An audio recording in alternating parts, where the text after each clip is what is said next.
On today's edition of From the Forest, we take a deep dive into more bizarre anomalies in nature as we discuss Bigfoot sightings, a possible skinwalker, missing time, and an opening to a parallel dimension.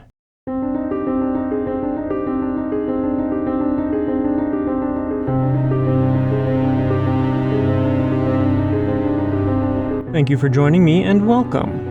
I am your host, Nick Ryan. I hope you all have been having a wonderful week, and before we start today's episode, I'd like to thank Leah, Holly, and Tamara for their support and generosity. And if you haven't already, please consider following, sharing, and reviewing the podcast. This supports us by helping new listeners to find the show. You can also support us at patreon.com/paranormalmysteries or at buymeacoffee.com/paranormal. And if you'd like to share your paranormal encounter on the podcast, you can submit your story through email at paranormalmysteriespodcast@gmail.com, through voice message at speakpipe.com/paranormalmysteries, or on our website at paranormalmysteriespodcast.com. And all these links can be found in the show notes. And with that in mind, tonight's first experience comes to us from Cass. And Cass's story is called Camping Gone Wild. Cass's story is a follow-up to a previous submission, and she had this to say. Hi Nick, so I told you last week I was going back to the location where I had the encounter with the Bigfoot that peed on my tent, and I only just got back last night. My car crapped out on me and I had to wait for a friend to come and get us back on the road. It was a great time, even if it was a little cold. We ended up renting one of the smaller cabins up there, and it was absolutely stunning. The mornings were crisp, the days bright, and the nights full of ghost stories. Our cabin had a little wood-burning stove for both heat and cooking, and a very primitive bathroom that sat right by the door. It was a tiny 2-room wooden structure that was still covered with snow, but it was nice and cozy inside. Fishing on the lake wasn't really possible due to the accumulation of ice, but it was super pretty all the same. While we were there, we didn't see any tracks, but we heard a lot of wood knocking and a few howls. At one point, when I was getting ready for bed, I looked out the tiny frost-covered window at the shimmering stars and could swear that I saw something looking back at me. The area has a lot of large predators such as bears and cougars, but the eyes staring back at me through the window were too big to be either of those. That and the fact that the bears are still in their dens up there, as it's not quite warm enough for them to come out of hibernation. Now before I continue Cass's story, I will say that she wrote this response to me a couple of months ago, so if the bear hibernation timeline seems a bit off from today's actual date, that's why. Cass continues on and says, I heard a lot of grunting and huffing, and rocks were being thrown at the cabin from out of nowhere, but I didn't see anything definitive. It's apparently not uncommon for behaviors such as those in that area, according to one of the old guys that stays all year in his RV. We shared a fire one night as he told us tale after tale of his encounters with the small family group that lives up there. He said the male is almost 9 feet tall, but the female is a good deal smaller, being just under 7 feet. They have 2 offspring, but the guy hasn't gotten a close look to determine their genders. He did mention that he's been there for 20 years or so, and that over that time he's had several encounters. They don't bother him anymore like they do the people they're unfamiliar with, and he says he feels comfortable knowing they're around. He said it keeps the bears away, as they see his home as part of their territory. Anyway, that's all there is to say. It was a great week, and one I look forward to doing again when it's warmer. Cass. Our next story of the night comes to us from Joe, and Joe's story is called When the Walls Are Thin. And Joe says, Hi Nick, I've been a long-time fan and have finally decided to contribute. The paranormal has always been normal to me and my family. We were known in parts of Mississippi as two-headed folk, simply meaning we lived both words, and I am sharing this particular story because it is outside of the realm for me. In 2006, I accepted a position that required 40 straight hours of work. The hours started at 6 a.m. on Saturday morning and ended at 10 p.m. on Sunday night. For me, the routine was very normal, and it allowed me to work in the state of Georgia and then drive to where I lived in Mississippi.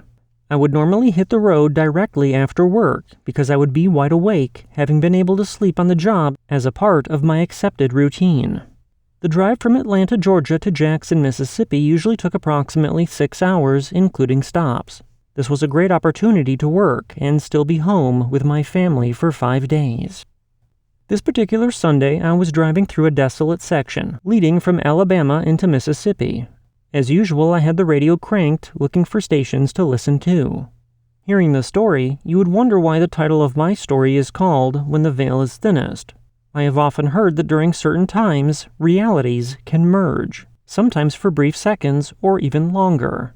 Again, I am no stranger to the paranormal, and I have witnessed my share. But this encounter was still unusual for me. After finding a station, I all of a sudden heard what could only be described as dead silence. Absolutely void of sound, including what should have been on the radio. The section of the highway was straight, and like most interstates in the South, was lined with trees on both sides of the highway, going east and west, with a clear grassy median. In the silence, there was a bright purple flash of light with no explanation, and appearing through the flash was a giant foot, ankle and leg, stepping over the trees. The left foot and its stride was so huge, I never did see the second leg. The foot was able to step over 4 lanes and the trees into the median, and then over to the other side of a 4-lane highway. The details were so vivid and clear that I remember seeing jagged toenails and yellow nail beds. This giant foot had a shackled ankle cuff and chain.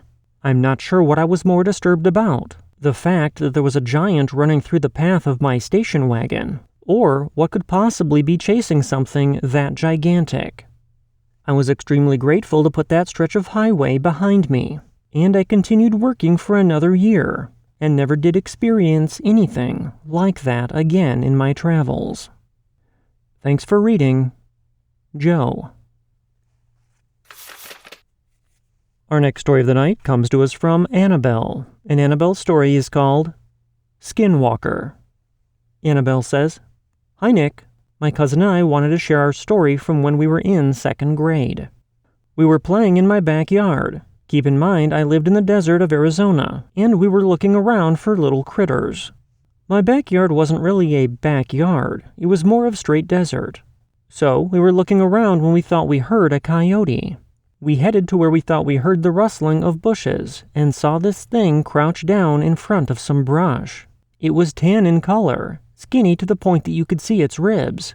It didn't really have any facial features, and it was on all 4s like a human acting like a dog. It was super freaky at the time, and still is. We ran to tell my dad and he came to look, but it was gone by the time we got back.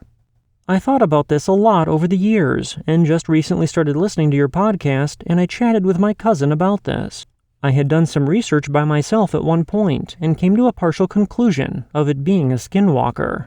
My cousin and I both vividly remember this, and they even helped me write this email. I showed my cousin your podcast, and they were the one who convinced me to share our story. Thanks, Nick. We love the podcast." Our next stories of the night come to us from William, and William calls his stories My Experiences. Now, not all of William's stories have to do with the forest, and the others were so interesting that I just had to add them. William says, "Hello, Nick. I recently ran across your podcast, and since then I have been binge listening to catch up, and I am loving every minute of it. I have decided to share a few of my experiences with you and let you choose what to use. I am grateful there is finally a place where people can share their experiences openly with others who have had similar experiences. So with that being said, here are my experiences I have had." William calls this first experience missing time. It was October of 1996 when some friends and myself decided to go on a night drive out in the countryside. This was a common thing we would do, so I thought nothing of it. I grabbed my car keys and picked up my best friend and our girlfriends, and we headed out. It was a crisp, cold autumn night, and we were lost and really enjoying it for the time being. And while driving down this one road, we came to a stop sign, and the only ways were left or right, both which happened to be dirt roads, nothing but dense woods in every direction. So I asked which way I should go. Everyone chimed in and almost in unison to turn left. So left it was. After turning left and traveling for what seemed like only 5 to 10 minutes, we came to a clearing, and the moon was bright and illuminated the field ever so slightly, and just ahead was a cornfield in which the dirt road went into. So needless to say, everyone got a little excited about this fact, and so we ventured forth into the cornfield, letting the road take us to wherever it may go. Now, take in mind that right before we entered this cornfield, I glanced at my watch and it was 9:43 p.m., so we had plenty of time and still had 3/4 of a tank of gas, so everything was good. As we were driving through and had been in the cornfield for probably about 10 minutes or so, my friend Chris leaned over and said, "This cornfield is pretty big," to which I laughed and sarcastically replied back, "I hadn't noticed." After about what seemed like around 20 or so minutes of driving, we all started wondering where we were at, as it was just this dirt road in the middle of a cornfield that didn't seem to end, and now we're all a little freaked out, not knowing what exactly is happening. So my friend Chris asked me to stop the car, and he would pop out of the T-tops and get on the roof of the car, and see if he could find out where we were, or at least where we were heading. I came to a stop, and I can remember as Chris popped open the T-top, and we all felt this ice-cold rush of cold air as it filled the car, and everyone kind of made the burr or shivering comment. Chris slid the T-top out of the way and climbed up onto the top of the car and looked around, and he then just stood there. I asked him, "Hey, what do you see?" To which he took a moment to reply and said, "Corn. Nothing but corn." I asked again, "Don't you even see any trees?" To which he replied back as he slid the top back on and sat back in the passenger seat, "No, just corn." After that, things just went silent from everyone in the car, and I just kept driving. The whole time, no one said a word as I drove. And then, after about another, what seemed like 15 minutes of driving, we suddenly came to this dead end of sorts. We could go left or right, so once again I asked everyone in the car which way they wanted to go, to which they all hollered out, "Right." So, right we went, and just a few moments later we were back on pavement, and you could hear everyone in the car let out this huge sigh of relief, until Trina, Chris's girlfriend in the back seat, asked if the sun was coming up. I stopped the car and we got out, and sure enough, it was the sunrise. I looked at my watch, and it was now 6:18 a.m., and I said, "Something's wrong," to which my friend Chris asked me what time it was. When I told him the time, Chris, Trina, and Wendy all freaked out, saying that that's impossible, and that we were not even gone for that long. Wendy even spoke up and said that she had looked at her watch just before we turned left onto that dirt road, and it was only a little after 9 p.m. She said, "What did we do for 8 hours? We were not even driving around for that long. We were only in the cornfield for probably 30 minutes, right?" To which we all agreed that we were probably only in there for maybe 30 minutes or so. We then decided to wait until the sun came up completely, and we would turn around and drive back to the entrance to the cornfield, since it was only maybe 2 miles back behind us. At around 8 a.m., we piled back in and made a U-turn and drove back, and after a few minutes, we all noticed that we should have seen this cornfield by now, and so we said, "Let's go further." But still there was nothing, so we turned around again and went back, and again, we found nothing. Not a cornfield in sight, nowhere.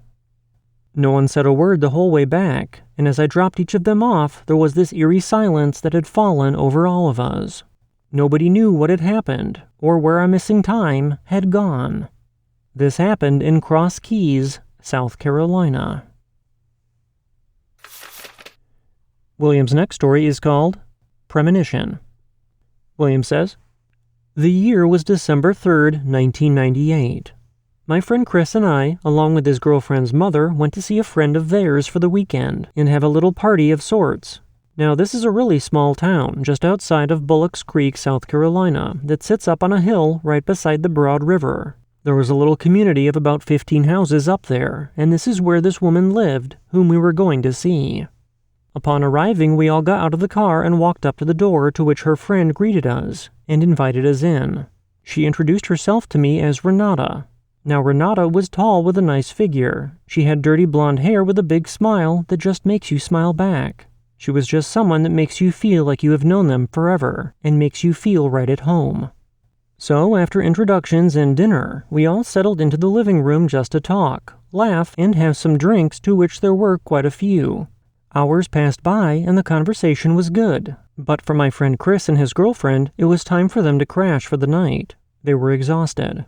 So myself and Renata kept talking for another hour or so, when all of a sudden she became quiet and had this look of pure terror on her face. Suddenly she threw a notepad at me and told me to start writing whatever she started saying. Now what I'm about to tell you that she said still haunts me to this day.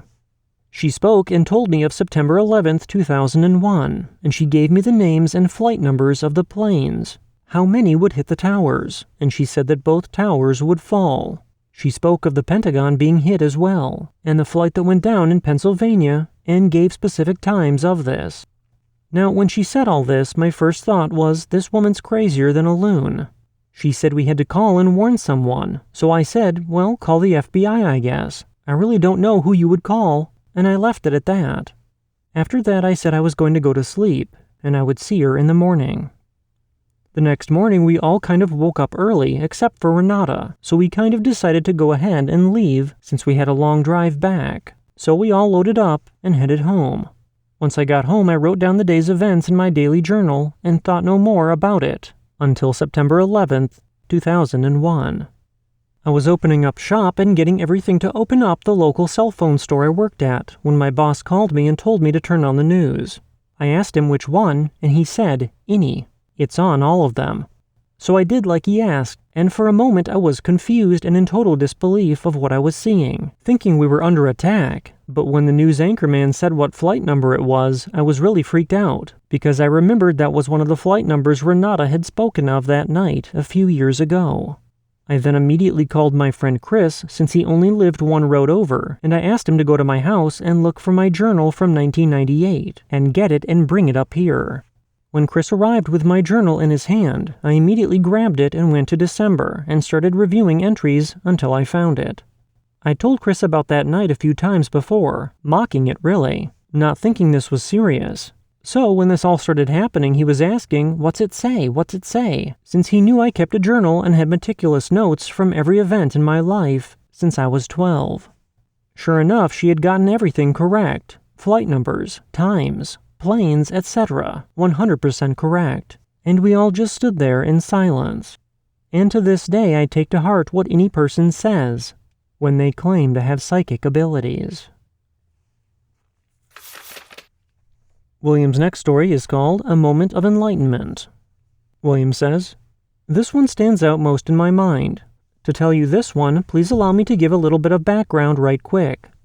At the time, I was working at a very popular coffee shop called Java Jive in Spartanburg, South Carolina.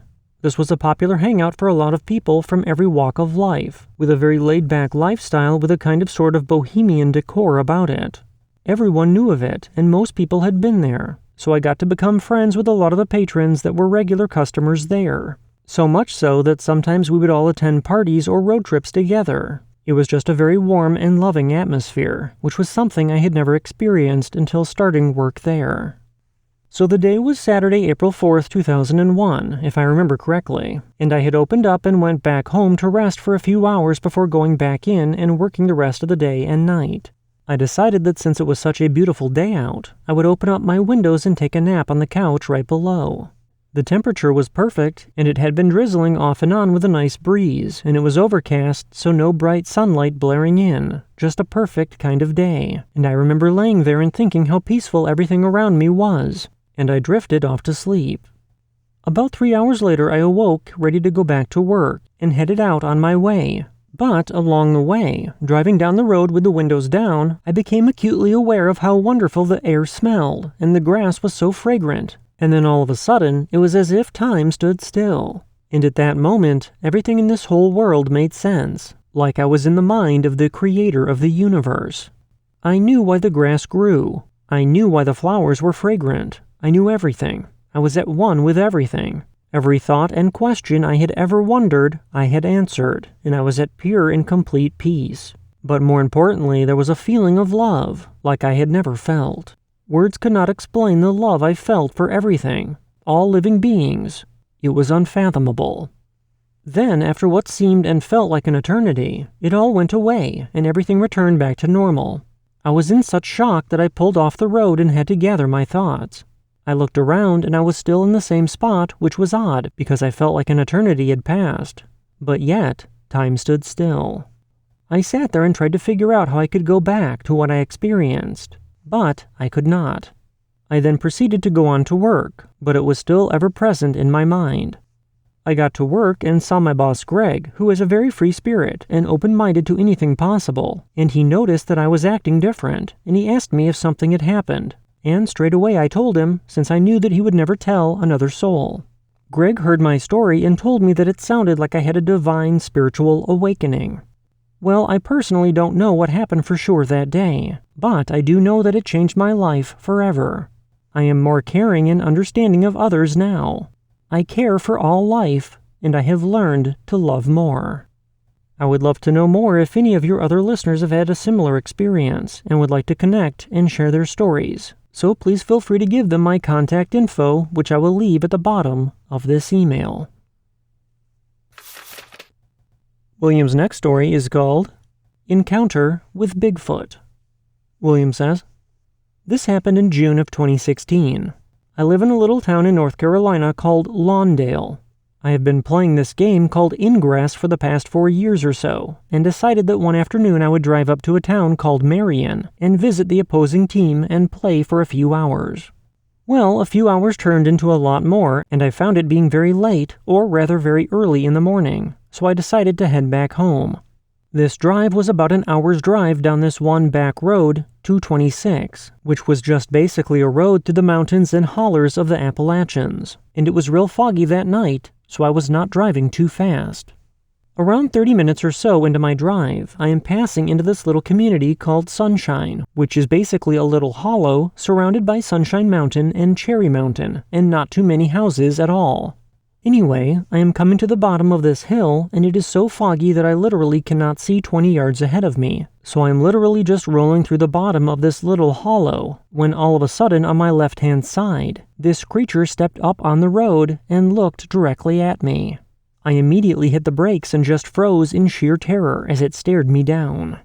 After a few seconds, it began to move on across the road and stepped directly in front of my car headlights, and it stopped again and looked towards me once again, and I could clearly make out its features.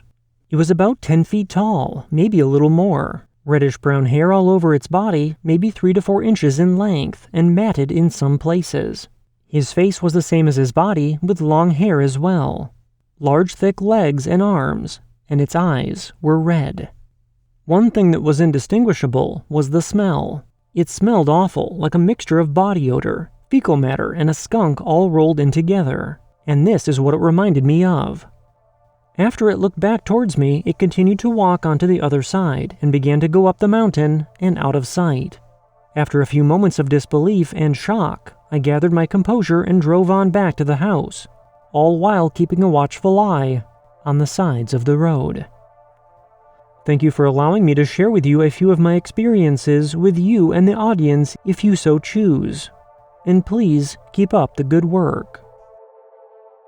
As tonight's edition of From the Forest comes to a close, I appreciate all of you for tuning in, and a special thank you goes out to Cass, Joe, Annabelle, and William for sharing their experiences. And if you've had a paranormal experience that occurred in or near the forest, you can contact me through email, voice message, or on our website, and all of these links can be found in the show notes. Until next time, I hope you all have a safe and healthy rest of the week, and I'll see you back here on Friday as we uncover even more bizarre experiences involving paranormal mysteries.